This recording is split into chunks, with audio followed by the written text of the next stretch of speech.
The morning light filtered through tall courtroom windows, streaking golden across polished benches and dark suits. A hush blanketed the room, heavy with anticipation. Spectators sat at the edge of their seats. Journalists scribbled in leather-bound notepads, and a jury of 12 ordinary citizens waited in silence.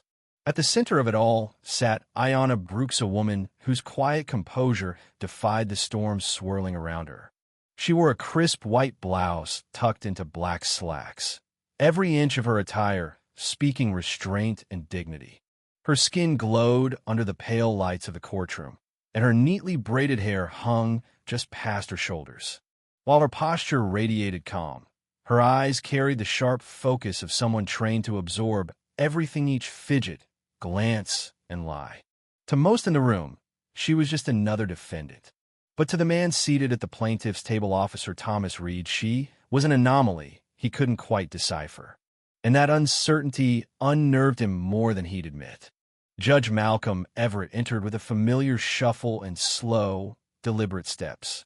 He was a relic of the bench, white-haired, lean, and wearied by years of legal acrobatics. Yet something about this case held his interest in a way others hadn't in years. State of Florida versus Ayanna Brooks. The bailiff called, voice echoing across the vaulted room. Ayanna stood. Her movements were fluid, deliberate. Thomas Reed leaned back in his chair with a smirk, exuding the kind of unchecked arrogance that had protected him for years. His dark blue uniform was immaculate, his expression patronizing. Ayanna's attorney, Isaiah Trent, was young, too young, some said. Only 2 years out of law school, he had the heart, the fire, but not yet the gravitas. Papers trembled slightly in his hand as he stood. "We're ready, Your Honor." The judge nodded and gestured toward Officer Reed. "Officer, please take the stand." Reed rose, slow and theatrical, adjusting his badge for full visibility. His boots clicked across the marble floor like a gavel of their own. As he was sworn in, Ayanna studied him, his rigid shoulders, tapping fingers, the tight pull at the corner of his lips. She had learned long ago how to read men like him. On the record, Officer Reed claimed Ayanna had resisted arrest, claimed she had raised her voice, refused to identify herself, struck him, and even attempted to grab his firearm. She was loitering outside a closed storefront, he said, projecting authority. When I approached and asked for ID, she became combative. She shoved me and lunged for my sidearm. Gasps rippled through the courtroom. Ayanna remained still. "You hit her," one journalist whispered. "She attacked me first," Reed continued, voice steady. "I used the minimum force necessary." Judge Everett leaned back, eyes narrowed. "Thank you, Officer Reed. You may step down." As Reed returned to his seat, Ayanna didn't flinch. She didn't even blink. "Defense, call your first witness." Isaiah cleared his throat. "We call Ayanna Brooks to the stand." Ayanna rose. As she took her seat, the room quieted as if the air itself was listening. "Ms. Brooks," Isaiah began, "can you describe what happened on the night in question?" Ayanna adjusted the microphone. "I can. But first, I need to make one thing clear. Officer Reed's statement is not only false, it's deliberately misleading." A murmur buzzed through the room. "That's a strong accusation, Ms. Brooks," the prosecutor said, stepping forward. "Do you have proof?" Ayanna met his eyes. "Yes, but I also have something stronger, me truth." The judge raised an eyebrow. "Go ahead." Ayanna exhaled slowly. "I had just finished dinner with a friend. I parked near Pine and Alder to check my GPS. I wasn't trespassing. I wasn't disturbing anyone. I was standing by my car when a flashlight was shined directly in my face." "Officer Reed?" Isaiah prompted. "Yes." He didn't identify himself right away. He asked what I was doing there. I said I was checking my phone. Then he asked for ID. "And your response?" I asked why. "I wasn't doing anything illegal." He raised his voice, called me uncooperative. I stayed calm. Then, without warning, he grabbed my wrist. The courtroom tensed. I told him to let go. He tightened his grip. He said, "Women like you need to learn their place." The room erupted. The judge's gavel slammed twice. "Order." "Did he wear a body cam?" Isaiah asked once calm returned. Ayana's eyes flicked to Reed. He did, but it mysteriously malfunctioned. There were gasps again. Did you reach for his weapon? The prosecutor pressed. No, I never moved toward him. He shoved me against the hood and cuffed me. Did anyone witness this? Isaiah asked. Ayana nodded. A bystander in a nearby car filmed part of it. You have the footage. Isaiah turned to the judge. Your Honor, the defense submits video evidence.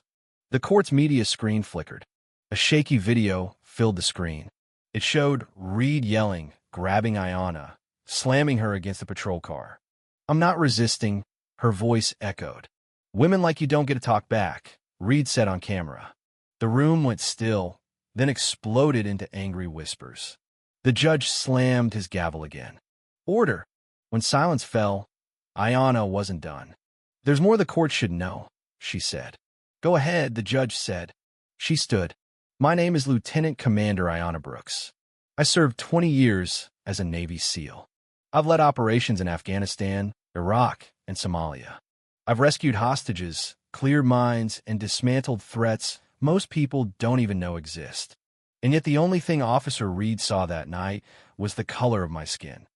The jury shifted. Reed shrank in his chair. I didn't fight in uniform only to be degraded out of one, Ayana continued. And I didn't survive war zones to be silenced at home. Isaiah stepped beside her. Your Honor, we rest our case. The prosecutor fumbled through his rebuttal, but the momentum had shifted. Every lie Reed had spoken was unraveling like thread from an unraveling badge. Days passed. The jury deliberated. When the verdict came, no one breathed. In the case of State versus Ayana Brooks, the foreperson said, we find the defendant not guilty on all charges. Whispers turned to applause. The judge raised his gavel, but even he wore a faint smile. One more thing, the foreperson added.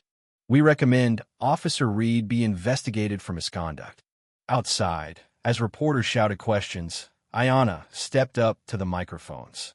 This wasn't just about me, she said. This was about a system that too often protects lies and punishes truth. But truth always finds its way. Reed was later terminated from a force. An internal review uncovered a decade's worth of complaints, all swept under bureaucratic rugs. Ayana returned home, quieter but not silenced. Because justice wasn't just the verdict. It was the stand she took, the voice she reclaimed, and the system she forced to look itself in the mirror. The weeks following the trial were unlike anything the small town of Ashton Springs had ever seen. By noon the day after the verdict, Ayana Brooks' name was on the front page of nearly every national paper. Headlines didn't just report on the courtroom drama, they dissected it.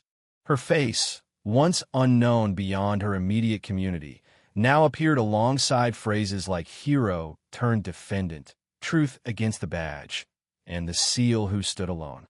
The video footage had gone viral. Millions had watched Officer Reed's words echo across the screen. Women like you don't get to question me. It had become a rallying cry for both supporters of justice reform and veterans across the country who were outraged that one of their own had been treated with such disrespect on American soil. Outside Ayana's modest home, a small army of news vans gathered daily. She didn't speak much to reporters. Her message had already been made clear inside the courtroom. Now, she turned her focus to the next battle, ensuring what happened to her wouldn't happen to anyone else. Isaiah Trent, her attorney, returned to his firm a changed man. Before Ayana's case, he had struggled with imposter syndrome, buried under expectations and subtle dismissals from more seasoned colleagues. But her trust in him and the magnitude of what they had achieved together had reshaped his future. Offers began pouring in, but he declined most. He didn't want a big city firm. He wanted to build something where it mattered most, in places like Ashton Springs. Meanwhile, the police department found itself under unprecedented scrutiny. The Internal Affairs Division, usually a quiet corner of the bureaucracy, exploded with activity. Ayana's legal team had submitted formal requests to access past complaints against Officer Reed. What they found was damning. 6 excessive force reports, 3 racial bias allegations, 2 complaints from fellow officers citing hostile conduct and intimidating behavior toward civilians. All had been dismissed without follow-up. 1 complaint from a black mother whose teenage son was detained and held without cause had been marked, resolved with no action taken, in less than 24 hours. Each of those voices, once ignored, now had a platform. City council meetings began overflowing with concerned citizens. What used to be sparsely attended gatherings with dull procedural updates became packed nights of testimony, outrage, and demands for accountability. Ayanna didn't speak at the first few. She sat quietly in the back, a baseball cap pulled low over her face. But when the mayor made the mistake of calling the case an unfortunate misunderstanding that got too much media attention, she stood. "I didn't risk my life in uniform for 20 years to be reduced to a headline," she said calmly. "This isn't about media attention. This is about what's been ignored for far too long. About what happens when we let certain people wear a badge without the character to match it." The room erupted in applause. From that moment on, Ayanna became more than just a name in a courtroom. Transcript sheet became a leader. One afternoon in early spring, 3 months after the trial, Ayanna visited the local high school. The principal had reached out, asking if she'd be willing to speak with the senior class. "You wanted to talk about law enforcement?" she asked with a faint smirk over the phone. She stood in the auditorium that Friday, dressed in jeans and a navy blue blazer. No podium, no notes. Just her voice. "I was trained to breach doors, lead tactical teams, and survive where survival wasn't guaranteed," she said. "But the hardest battlefield I ever faced wasn't in a foreign country. It was right here. In a courtroom. In the eyes of people who looked at me and only saw what they wanted to believe." Students hung on her every word. Afterward, dozens came up to her, some crying, others just quietly saying thank you.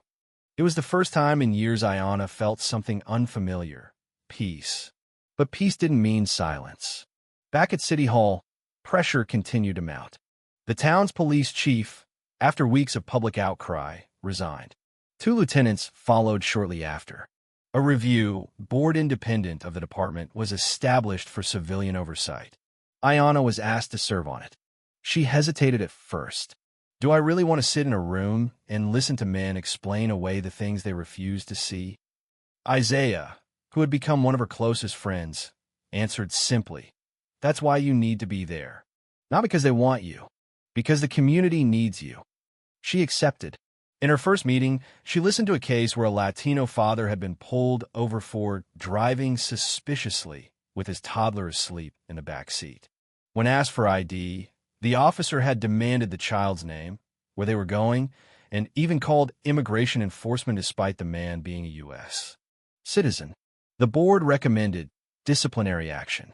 The officer was suspended. It was a small win, but it was a start. 6 months later, Officer Thomas Reed stood in front of a federal grand jury. Perjury, filing a false report, civil rights violations. Internal investigators uncovered doctored reports dating back 5 years. It wasn't just INA had lied before. The difference now? People were paying attention. Ayanna didn't attend the hearings. She didn't need to. Justice wasn't about watching someone foul it. It was about making sure others stood up. Instead, she poured her time into something new, the Brooks Initiative. It started as a scholarship for students pursuing criminal justice with a focus on reform. Then it became mentorship programs for young women of color entering the military. Then workshops on knowing your rights during police encounters, free for the public. People from across the country reached out. Former SEALs, retired judges, mothers, teachers, survivors. What had started as one woman's nightmare was becoming a national movement. But Ayanna stayed rooted. She refused interviews on morning talk shows. She turned down invitations to reality-style documentaries. She didn't want to be famous. She wanted to be effective. One rainy afternoon, nearly a year to the day since the courtroom had fallen silent after her declaration, "I am Lieutenant Commander Ayanna Brooks," she visited her father's grave. He had been the reason she joined the Navy. A proud, stern man who raised her with calloused hands and a quiet respect for discipline. She laid a folded flag on the headstone, one he had given her years ago after her first deployment. I finally used my training for something you never prepared me for, she whispered. I wish you could have seen it. I didn't win the war, but I think I started one worth fighting. She stood in silence, her breath misting in the cold air. Then she walked away, not toward the past, but toward the hundreds of futures waiting to be changed by her story, her fight, and the truth she refused to bury.